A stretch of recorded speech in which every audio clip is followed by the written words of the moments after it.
پیش کی گئی ہیں جو محض کہانیاں نہیں ہیں بلکہ تکبر کی 3 مختلف اور بڑی آئیکے ٹائپس ہیں۔ یعنی یہ 3 الگ الگ پیٹرنز کو ریپرزینٹ کرتے ہیں۔ بالکل۔ سب سے پہلے ابلیس کی مثال پر غور کریں۔ ابلیس کا تکبر کس چیز پر مبنی تھا؟ یہ علم اور اپنی پیدائش کی بنیاد پر برتری کا غرور تھا۔ اس نے کہا تھا نا کہ میں آگ سے بنا ہوں اور انسان مٹی سے۔ بیک گراؤنڈ پر اتنا نازا ہو جاتا ہے کہ وہ خالق کے حکم کو بھی رد کر دیتا ہے۔ اس نے اپنے رب کی بات ماننے سے انکار کر دیا صرف اس احساس برتری کی وجہ سے۔ صحیح۔ ابلیس کے پاس علم اور عبادت کا بہترین ہارڈ ویئر موجود تھا، لیکن احساس برتری کے ایک بیڈ سافٹ ویئر نے اسے ہمیشہ کے لیے رندۂ درگاہ کر دیا۔ یعنی وہ خالصتاً علم اور نسل کا تکبر تھا۔ لیکن پھر فرعون کا ذکر آتا ہے جو ایک بالکل مختلف قسم کے غرور کی علامت ہے۔ بالکل۔ فرعون کا کیس تھوڑا مختلف ہے۔ فرعون کا تکبر علم کا تو نہیں تھا، تو پھر اس کے زوال کی اصل نفسیاتی وجہ کیا تھی؟ لوگوں نے اتنے لمبے عرصے تک اس کی پیروی بھی کی، تو اس کے اندر ایسا کون سا تکبر تھا جو اسے لے ڈوبا؟ فرعون دراصل طاقت، اختیار اور حکومت کے تکبر کی حتمی شکل ہے۔ اس کے پاس ایک وسیع و عریض سلطنت تھی، بے پناہ وسائل تھے اور ایک ناقابل تسخیر سمجھی جانے والی فوج تھی۔ تو اس کا دماغ اس طاقت کو ڈائجسٹ نہیں کر پایا؟ ایگزیکٹلی۔ فرعون کے دماغ نے اسی متحرک ایمگڈالا کے تحت یہ تسلیم کرنے سے انکار کر دیا کہ یہ طاقت عارضی ہے اور کسی اور کی عطا کردہ ہے۔ اس نے اپنے ظاہری اور وقتی اقتدار کو اپنی ذاتی اور دائمی برتری سمجھ لیا، اور وہ خود کو خدا سمجھنے لگا۔ ہاں، طاقت کا تکبر انسان کو اس قدر اندھا کر دیتا ہے کہ وہ خود کو جواب دہی سے بالاتر سمجھنے لگتا ہے۔ اور پھر تیسری بڑی مثال قارون کی دی گئی ہے۔ قارون کا تعلق کس قسم کے تکبر سے تھا؟ تکبر سے تھا۔ قارون کا یہ پختہ خیال تھا کہ اس کے پاس جو بے تحاشا خزانے ہیں وہ خالصتاً اس کی اپنی ذہانت، اس کے ہنر اور اس کے علم کا نتیجہ ہیں۔ یعنی وہ یہ مانتا ہی نہیں تھا کہ اس میں کسی اور کا کمال ہے؟ بالکل۔ اس کی نظر میں اس میں کسی کی عطا، کسی کی مدد یا خالق کے فضل کا کوئی دخل نہیں تھا۔ اب ان تینوں تاریخی استعاروں کا موازنہ کریں۔ ایک کے پاس بے پناہ علم اور رتبہ ہے، دوسرے کے پاس مطلق طاقت ہے، اور تیسرے کے پاس بے حساب دولت ہے۔ یہ تینوں مختلف چیزوں پر غرور کر رہے ہیں، لیکن تینوں نے ایک ہی غلطی کی۔ انہوں نے اپنی کامیابی کو مکمل طور پر اپنی ذات کا کمال سمجھا۔ اور تاریخ گواہ ہے کہ ان تینوں کا انجام خوفناک زوال، ہلاکت اور آنے والی نسلوں کے لیے ایک ابدی عبرت پر ہوا۔ یہ تاریخی کردار اور ان کی نفسیات واقعی انسان کو سوچنے پر مجبور کر دیتی ہے۔ ان کی ناکامی کسی ایکسٹرنل فورس کی وجہ سے کم اور انٹرنل ایروگنس کی وجہ سے زیادہ تھی۔ صحیح۔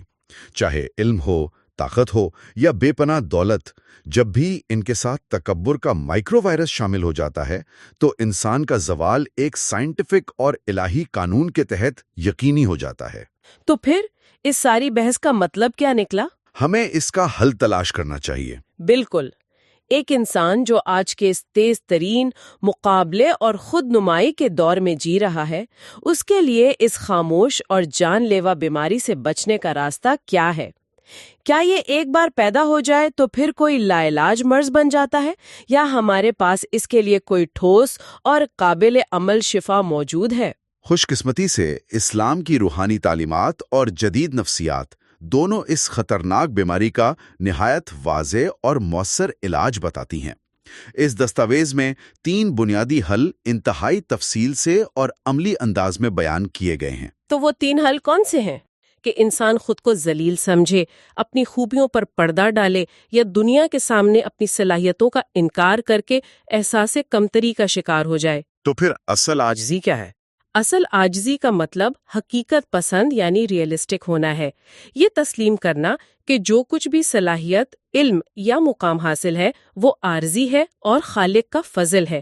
یہ رویہ انسان کے دماغ سے ہر وقت خود کو مکمل اور بہترین ثابت کرنے کا وہ شدید دباؤ ختم کر دیتا ہے جس کا ذکر ہم نے پہلے کیا تھا۔ یہ تشریح واقعی چونکا دینے والی ہے۔ عام طور پر ہم سمجھتے ہیں کہ عاجزی شاید انسان کو دنیا کے سامنے کمزور کر دیتی ہے اور لوگ اس پر حاوی ہو سکتے ہیں، لیکن اس وضاحت کے مطابق عاجزی تو دراصل انسان کو کامل ہونے کے غیر فطری بوجھ سے آزاد کر کے ایک زبردست ذہنی سکون فراہم کرتی ہے۔ بالکل، یہ پرفیکشنزم کے سٹریس سے آزادی ہے۔ اور دوسرا علاج کس چیز پر مرکوز ہے؟ دوسرا علاج ہے شکر گزاری یعنی گریٹیٹیوڈ۔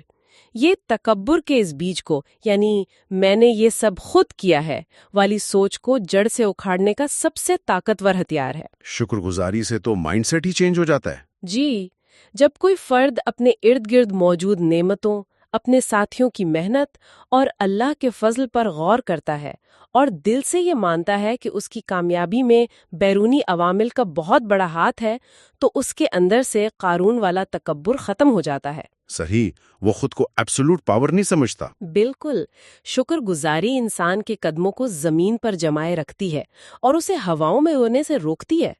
اور تیسرا اہم اور انتہائی عملی حل معاشرتی سلوک کے بارے میں ہے۔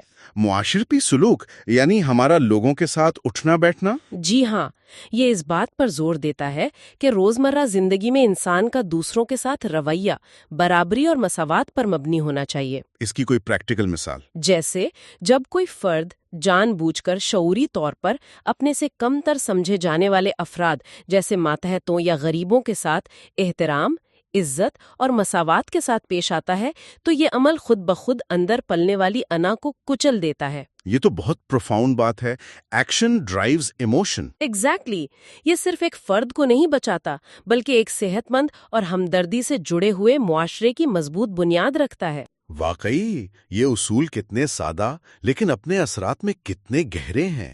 عاجزی جو دماغ کو حقیقت اور سکون سے جوڑے رکھتی ہے، شکر گزاری جو دل کو قناعت دیتی ہے، اور مساوات جو پورے معاشرے کی بنیاد کو خوبصورت بناتی ہے۔ یہ تینوں ایلیمنٹس مل کر ایروگنٹ مائنڈ کو ہیل کرتے ہیں۔ اگر آج کے اس پورے گہرے مطالعے کے اہم ترین نکات کو سمیٹا جائے تو یہ بات بالکل نکھر کر سامنے آتی ہے کہ اصل کامیابی یہ نہیں ہے کہ دنیا میں کتنا اونچا مقام حاصل کیا جائے، کتنا بڑا عہدہ مل جائے یا کتنی دولت جمع کر لی جائے، بلکہ اصل کامیابی اندر کی کامیابی ہے۔ بالکل، اصل اور پائیدار کامیابی تو یہ ہے کہ انسان اپنے دل میں حقیقی عاجزی پیدا کرے، اللہ کی رضا اور کائناتی اصولوں کے مطابق اپنے اعمال کو ڈھالے، اور تکبر جیسی خطرناک دماغی اور روحانی بیماری سے بچ کر اپنی زندگی کی حقیقی برکتوں میں اضافہ کرے۔ کیونکہ تکبر وہ خاموش دیمک ہے جو بظاہر تو نظر نہیں آتی، لیکن اندر ہی اندر انسان کے اخلاق، اس کے تعلقات، اس کی ذہنی نشو و نما اور بالآخر اس کی آخرت سب کچھ چاٹ جاتی ہے۔ صحیح بات ہے۔ اس سب پر تفصیلی گفتگو کے بعد اور اس مواد کو پوری طرح کھنگالنے کے بعد سننے والوں کے لیے ایک بہت ہی گہرا اور قدرے مختلف سوال ابھرتا ہے، جو شاید اس دستاویز میں براہ راست نہیں لکھا، لیکن اس ساری بحث کا ایک منطقی نتیجہ ضرور ہے۔ وہ سوال کیا ہے؟ اگر ہم یہ مان لیں، جیسا کہ نیورو سائنس اور مذہب دونوں نے مل کر ثابت کیا ہے، کہ تکبر واقعی انسان کی سیکھنے کی صلاحیت اور ہمدردی کو مفلوج کر دیتا ہے اور اسے دوسروں کا دکھ محسوس کرنے سے مکمل طور پر روک دیتا ہے، تو کیا یہ ممکن ہے کہ آج کی دنیا میں جو کچھ بھی ہو رہا ہے ہم اسے بالکل نئے زاویے سے دیکھیں؟ آپ کا اشارہ گلوبل ایشوز کی طرف ہے؟ جی، دنیا میں جو بڑی اور تباہ کن جنگیں ہو رہی ہیں، جو بین الاقوامی تنازعات اور انسان کا انسان سے تصادم چل رہا ہے، عام طور پر یہ سمجھا جاتا ہے کہ یہ سب مادی وسائل، زمین، تیل یا پانی کی کمی کا نتیجہ ہے۔ لیکن اس تھیوری کے حساب سے وجہ کچھ اور ہو سکتی ہے۔ بالکل، کیا واقعی ایسا ہے؟ یا پھر یہ جنگیں ہماری اجتماعی انا اور ہمارے عالمی تکبر کا خطرناک نتیجہ ہیں؟ کیا ایسا تو نہیں کہ ہم صرف وسائل پر نہیں بلکہ ایک دوسرے پر اپنی برتری ثابت کرنے کے لیے لڑ رہے ہیں؟ یہ ایک بہت ہی آئی اوپننگ تھاٹ ہے۔ اگر ایسا ہے تو کیا آنے والے مستقبل میں، جس میں ہم ٹیکنالوجی اور مصنوعی ذہانت کو ہر مسئلے کا حتمی حل سمجھ رہے ہیں، ہمیں ان جدید مشینوں کو مزید طاقتور بنانے سے زیادہ اپنے ذہن کی اس بنیادی اور قدیم خرابی یعنی اپنی انا اور تکبر کا علاج ڈھونڈنے کی اشد ضرورت نہیں ہے؟ ڈیفینیٹلی، یہ ایک ایسا پہلو ہے جس پر بہت گہرائی سے سوچنے کی ضرورت ہے۔ یہ وہ سلگتا ہوا سوال ہے جس پر ہر ذی شعور انسان کو تنہائی میں بیٹھ کر ضرور غور کرنا چاہیے۔ اسی فکر انگیز سوچ کے ساتھ ہم آج کی اس علمی نشست اور اس گہرے مطالعے کی تکمیل کا اعلان کرتے ہیں۔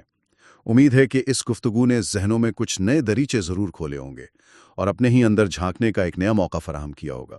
اپنا خیال رکھیے گا۔ خدا حافظ۔